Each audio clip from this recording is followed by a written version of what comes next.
আজকে যদি খালেদা জিয়া জীবিত থাকতো তাহলে উনিও লজ্জা পেত আজকে বিএনপি এবং ছাত্র দলের এই ধরনের সন্ত্রাসী কর্মকাণ্ডে। আমি আপনাদের কাছে আমি কিছু বলবো না, আমি ঢাকা আদাসনের ভাই এবং বোন এবং বাংলাদেশের সকল মানুষের কাছে বিচারটা রেখে গেলাম। মির্জা আব্বাসের যে সন্ত্রাসী বাহিনী এবং উনি যে সন্ত্রাস করে, গ্যাংস্টারবাজি করে, এটা আজকে উনি প্রমাণ করলেন পুরো বাংলাদেশের সামনে।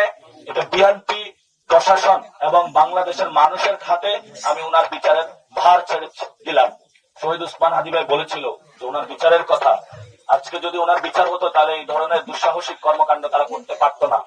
আমরা মনে করি বিচারহীনতার সংস্কৃতির মধ্যে রয়েছি।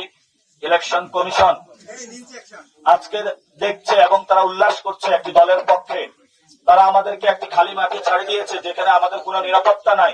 আমরা ইলেকশন কমিশনকে বলবো, সুষ্ঠু নির্বাচনের দায়িত্ব আপনাদেরকে দেওয়া হয়েছে, আপনারা একটি সুষ্ঠু ইলেকশনের দিকে যান।